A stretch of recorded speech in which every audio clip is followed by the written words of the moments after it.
Good evening, this is Spirit Journey, and today is December 20th, 2015. And I want to talk to you about this video that I saw yesterday. The person who did the video is a Christian pastor, and he likes in particular to discuss things, I guess you would call it the occult, the things behind stories. He likes to talk about the Illuminati, Masonry, etc. And this particular video, he discussed about what the secret behind Masonry is all about. And according to him, he believes the whole secret behind Masonry is that they want to introduce an extra strand of DNA to our current two-strand DNA.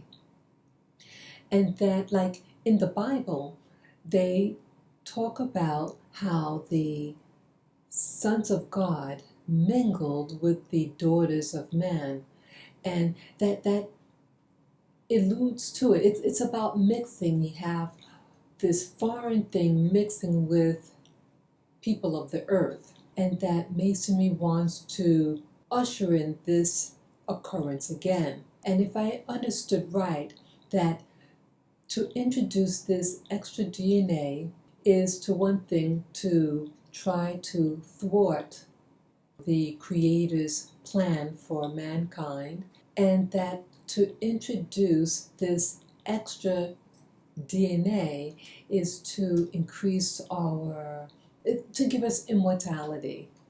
Now that is something, and I guess that would really be blasphemous if something like that is true, because, like, in Genesis also, that the serpent said to Eve that you won't die if you eat of this fruit, and that you'll be achieving godhood or being like God. And then they did have also the tree of life, but Eve and Adam did not partake of that tree, and so maybe to try to bypass God and to achieve everlasting life through the help of this additional DNA, and so longevity or eternity. And so you'll be able to bypass death and therefore punishment in hell, according to modern Christian theology. That is something else. So I asked myself, well, if something like that is true with Masonry, it was attempted before the time of the flood, and after that this mixture occurred. Why continue on with that endeavor? So these are just thoughts that I had. Oh, he also mentioned that with Masonry, Masons like to communicate with other Masons to share information. It's like showing something up front, but it's still hidden. And how Masons communicate today are through symbols. He noticed that a trend, like a lot of these logos or corporate logos, symbols that are on packages that we bring to our homes, that it reflects this desire of this third strand DNA to be introduced.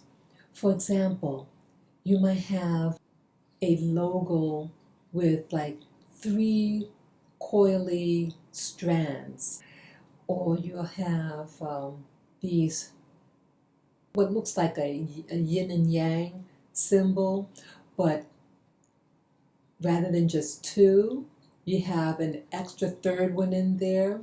And so for him, he believes that these groups of 3s is to let the other Masons know that this third grouping has to do with this introduction of this DNA. And I guess is to let others know that they're still on the same page, that they have this same agenda, and not to forget what their purpose as Masons to do. So again, I don't know whether it's true or not, but the whole concept of someone trying to alter DNA. And I think I might have mentioned in a recent video that I've done that I do notice that like you have Monsanto, and they are about altering the genetics of the food that we eat. And that is concern for many, that when you alter the genetics of our food source, whether it's plant-based or animal-based, that foreign protein that's being introduced to our bodies may have a bad effect on our lives. And that this altering of our food is a way for maybe to prepping our bodies to receive this extra strand of DNA. And again, when you have that extra strand in you, that it might be done to try to give us eternal life, but it's doing this outside of the Creator's will. So this is just something I just want to share with you guys. And if any of you have information about Masonry and this third strand that's being introduced, please share your comment below about it. And you could share this video with friends and family because they might be interested too in this subject. Please feel free to subscribe, and once again to give me the thumbs up. Take care, guys.